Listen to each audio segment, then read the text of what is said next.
A Igreja Cristã Maranata está presente em nações de todos os continentes do planeta. Igrejas de países nas 3 Américas, Europa, África, Ásia e Oceania, conectadas pela mesma doutrina, pela direção do Espírito Santo de Deus e unidas pela Palavra Viva.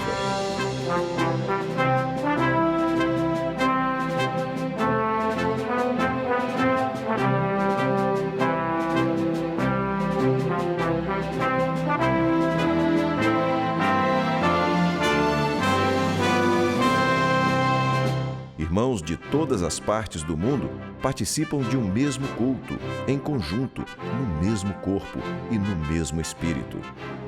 Através do sistema de transmissão multiplataformas, os membros da Igreja Cristã Maranata de todo o planeta vivem um momento de unidade e comunhão, como viveram os hebreus na saída do Egito e os discípulos com o Senhor Jesus na véspera de sua morte na cruz do Calvário.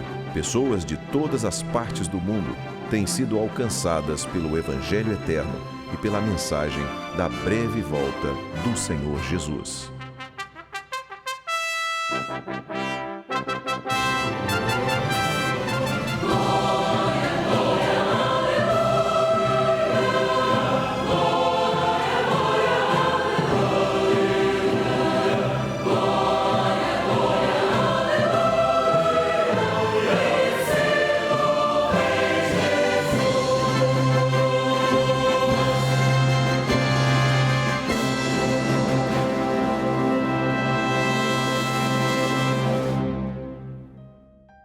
Eu saúdo todos com a paz do Senhor Jesus. Este é o programa da Igreja Cristã Maranata, no qual nós apresentamos uma série de estudos bíblicos, isso do interesse de todos os que querem ter uma experiência de um encontro com Deus. Estamos iniciando hoje aqui uma série de estudos com o tema As Parábolas do Senhor Jesus. E para falar sobre as parábolas proferidas pelo Senhor Jesus, nós vamos iniciar pela parábola do bom samaritano. E para agora basearmos esse estudo na Bíblia, vamos estudar o texto bíblico que está no livro de Lucas, Evangelho segundo Lucas, capítulo 10, verso 30, e ele diz assim, o versículo, nós vamos ler aqui o versículo, e que o versículo diz assim: Descia um homem de Jerusalém para Jericó, e caiu nas mãos dos salteadores, os quais o despojaram e, espancando-o, se retiraram, deixando-o meio morto.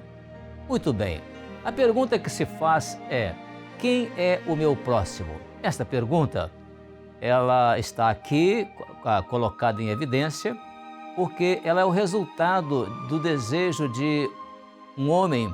Esse homem era um doutor da lei de Israel, e que ele tinha um desejo profundo de conhecer, de saber o que fazer para herdar a vida eterna. Os doutores da lei, nos dias do Senhor Jesus, eram homens profundos conhecedores das Escrituras Sagradas.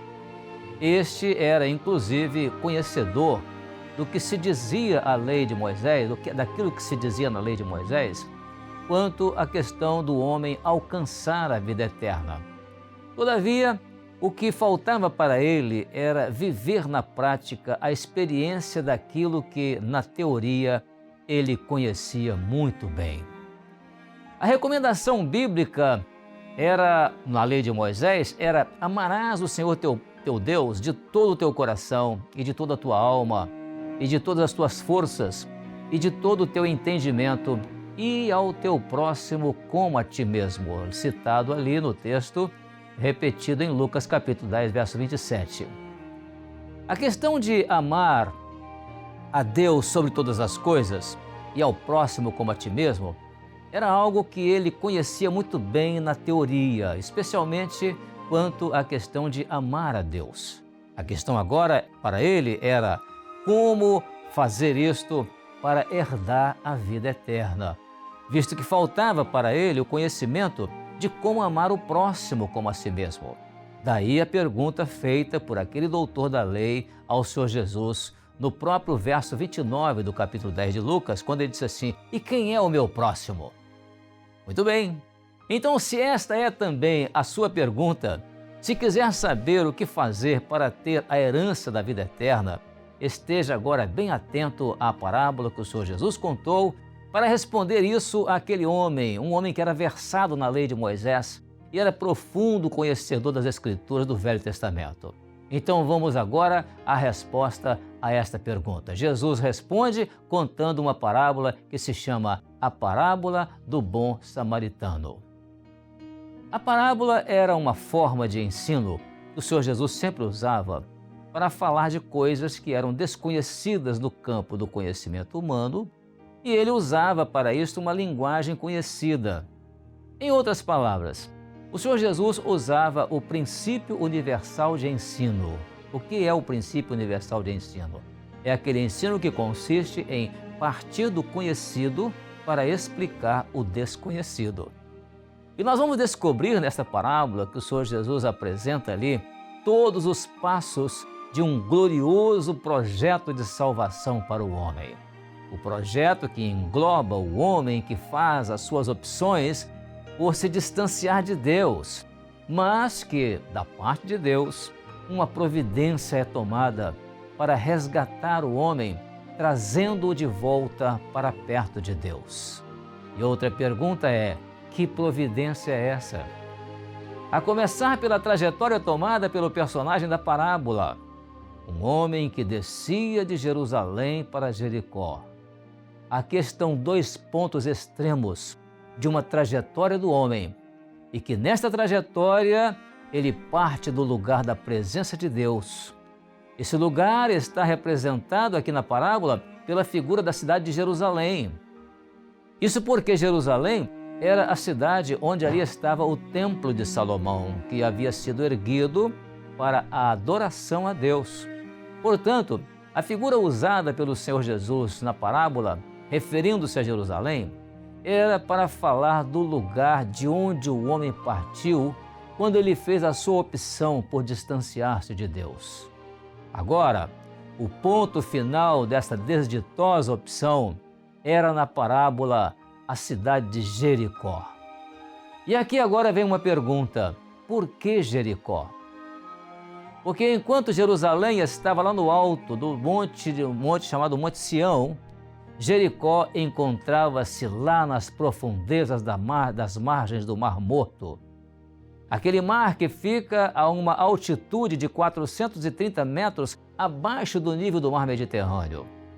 Esta figura topográfica usada pelo Senhor Jesus na parábola é para mostrar que quando o homem faz opção por distanciar-se da presença de Deus, o caminho tomado por ele é, por consequência, as profundezas da condenação eterna do pecado. Agora, eu vou abrir aqui um parêntese para falar sobre o que é Jericó. Por que Jericó? Jericó era uma cidade que possuía vários nomes. Era chamado Terra das Palmeiras, Terra da Fartura. Era um oásis, Jericó. Mas, por outro lado, Jericó é uma cidade que um dia se colocou como um grande obstáculo para a entrada dos filhos de Israel, que haviam saído do Egito, atravessado o deserto e estavam agora às margens do Rio Jordão para atravessar o Rio Jordão e tomar posse da terra prometida. Ali estava a cidade de Jericó, cidade alta, murada e impenetrável. E era exatamente uma cidade que se constituía um grande obstáculo para a posse dos filhos de Israel, ou seja, dos hebreus, lá na terra prometida. Mas aquela cidade, Deus providenciou ali através de um homem chamado Josué, que era o personagem bíblico que acompanhou ali a caminhada pelo deserto desde o Egito. E Josué então vai agora, num plano de Deus, promover ali a destruição dos muros daquela cidade.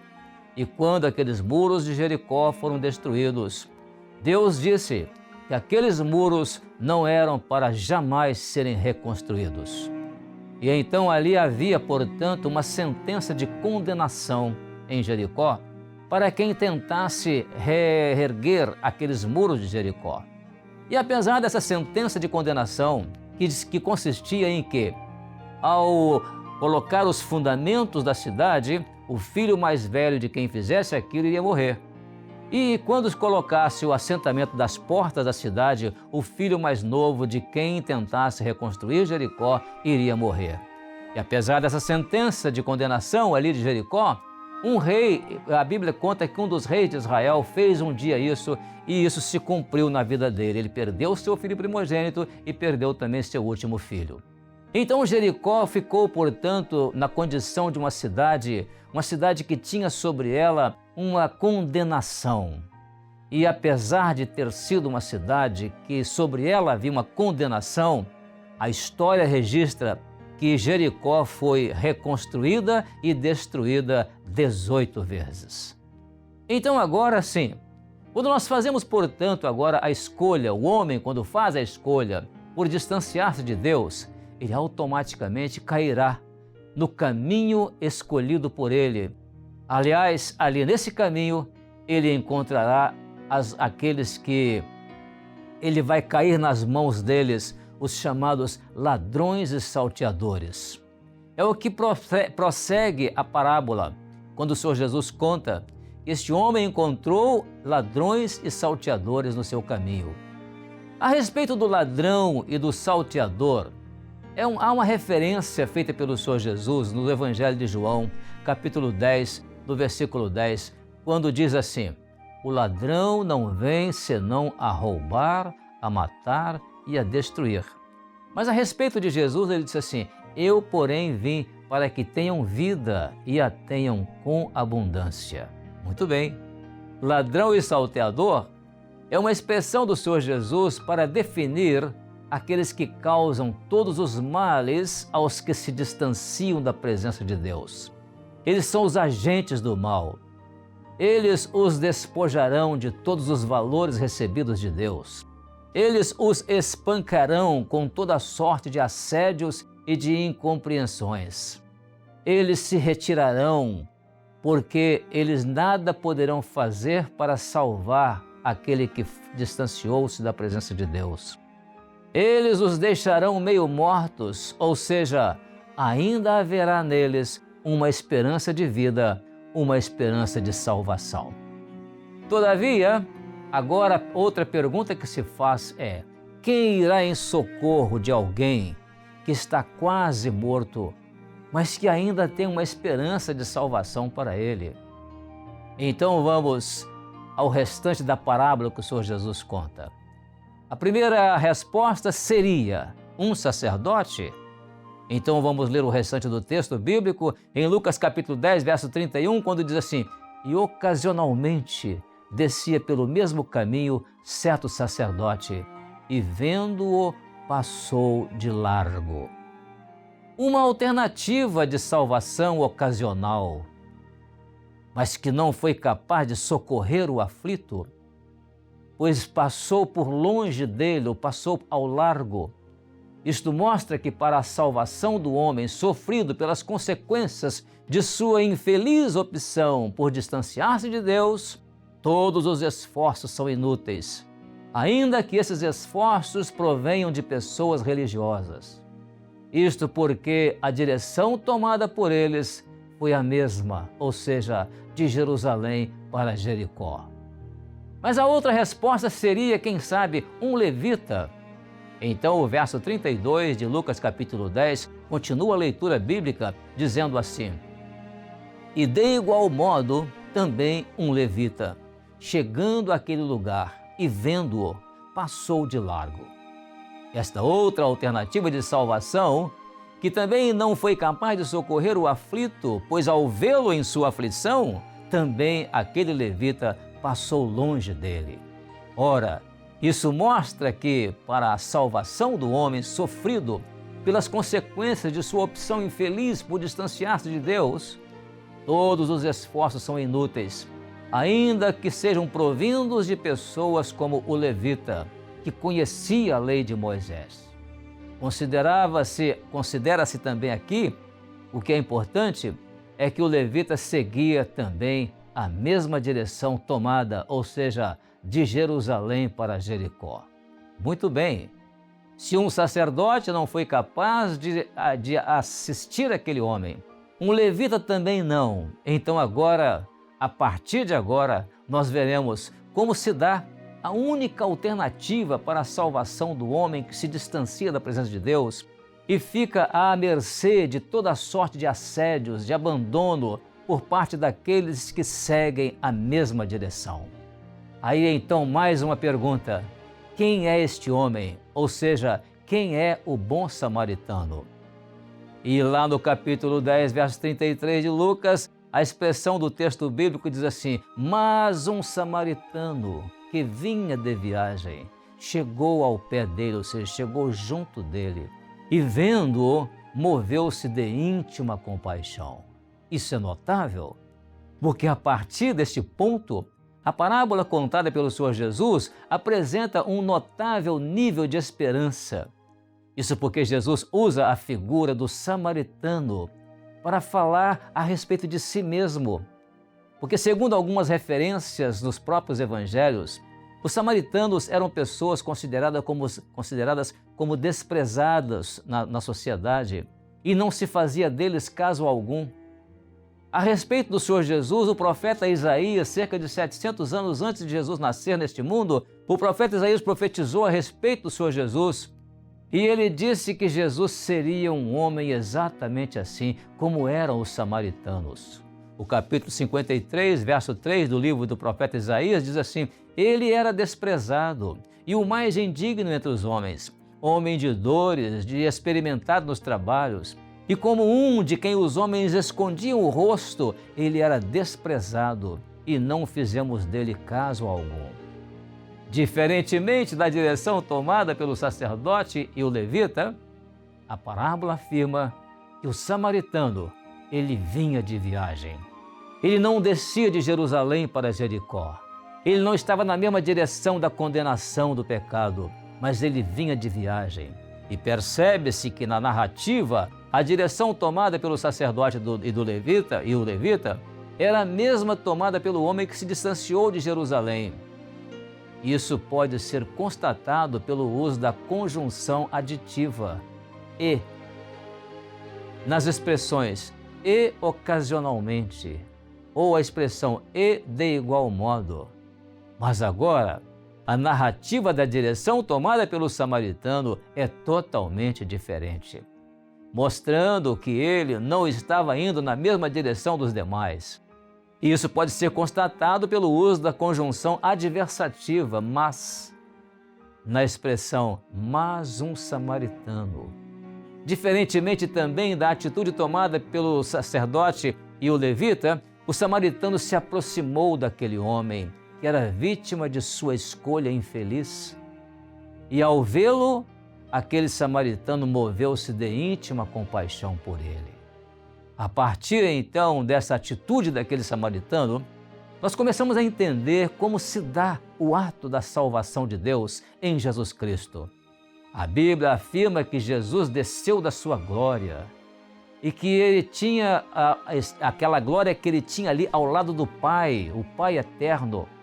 E ele fez isso para vir ao mundo como que vindo de viagem.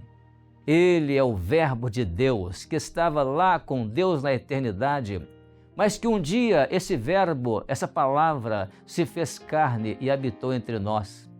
E a afirmação que faz o apóstolo João no seu Evangelho, capítulo 1, verso 14, diz exatamente assim: e o Verbo se fez carne e habitou entre nós, e vimos a sua glória, como a glória do unigênito do Pai, cheio de graça e de verdade. Aquilo que em nós atraiu a graça salvadora de Deus em Jesus Cristo foi exatamente a condição em que Ele nos encontrou, quando Ele veio ao mundo para nos salvar, ou seja, a condição de necessitados da sua íntima compaixão. A partir então deste ato salvador, o samaritano iniciou agora um processo de assistência àquele homem necessitado, uma assistência ao necessitado de socorro. Um processo que se identifica perfeitamente com aquilo que o Senhor Jesus fez por nós para salvar-nos das consequências do pecado. Primeira coisa que Ele fez, atou-lhe as feridas. Assim também, o Senhor Jesus foi ferido na cruz do Gólgota para atar as feridas que o pecado nos causou. A expressão bíblica lá no Velho Testamento No capítulo 53 de Isaías ainda, ela diz exatamente isso. Ele foi ferido pelas nossas transgressões, moído pelas nossas iniquidades. O castigo que nos traz a paz estava sobre ele, e pelas suas pisaduras nós fomos sarados. Segundo lugar, aquele samaritano derramou azeite e vinho sobre as feridas. O azeite serviu como bálsamo para suavizar as dores das feridas, e o vinho para cicatrizar as feridas.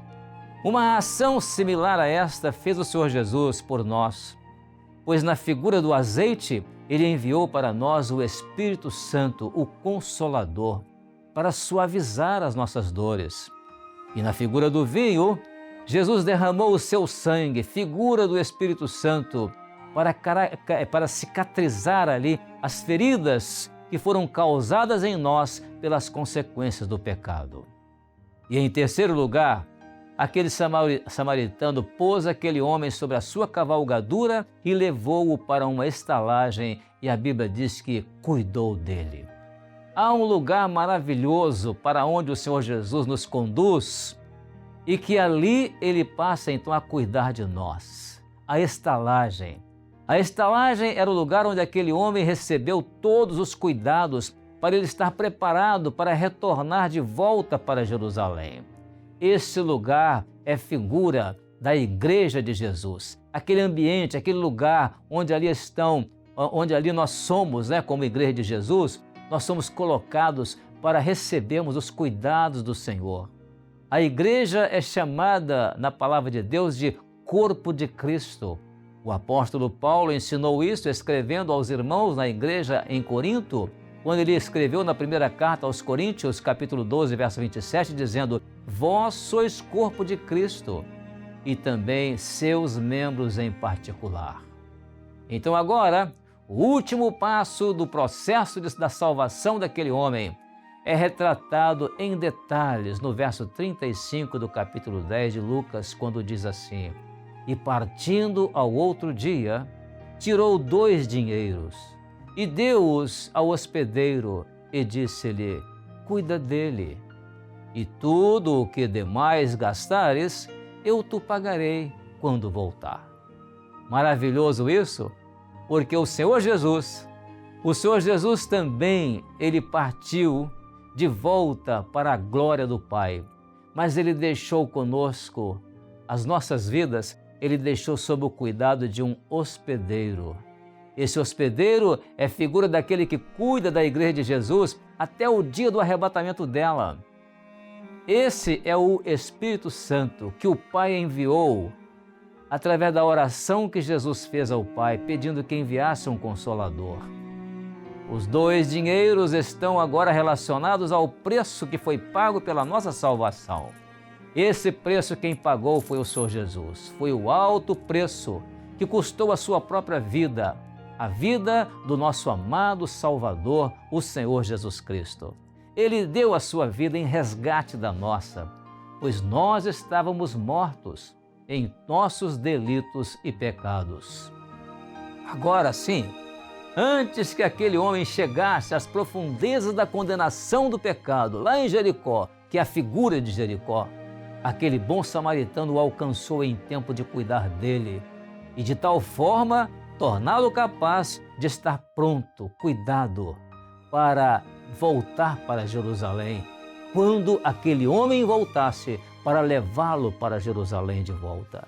Ah, irmãos, amigos, é interessante essa passagem, porque assim também foi que o Senhor Jesus prometeu que um dia Ele virá buscar aqueles que o amam e que creem nele como seu Salvador. O hospedeiro, o Espírito Santo, Ele os entregará ao Senhor Jesus naquele dia em que Jesus vier para buscar a sua igreja. E Jesus garantiu isto quando Ele disse: na casa de meu Pai há muitas moradas, e se não fosse assim, eu vos teria dito: vou preparar-vos lugar. E se eu for e vos preparar lugar, virei outra vez e vos levarei para mim mesmo, para que onde eu estiver, estejais vós também. Jesus falou isso no Evangelho de João, capítulo 14, verso 2 e verso 3.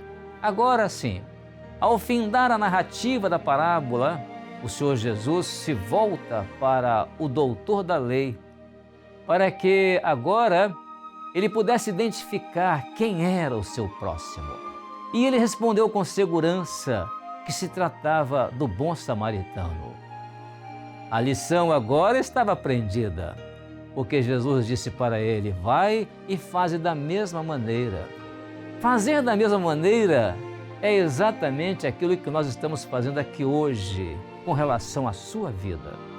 Queremos te dizer que somente Jesus salva. Só Ele é capaz de cuidar da sua vida de tal forma a te tornar capaz de Ele te levar um dia de volta para a presença de Deus. Não importa as consequências da decisão que você tenha tomado por um caminho em direção contrária ao propósito de Deus.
Assim, portanto, ao encerrar aqui essa palavra, nós queremos desejar a você que está participando conosco que Deus abençoe grandemente com este estudo da Palavra de Deus.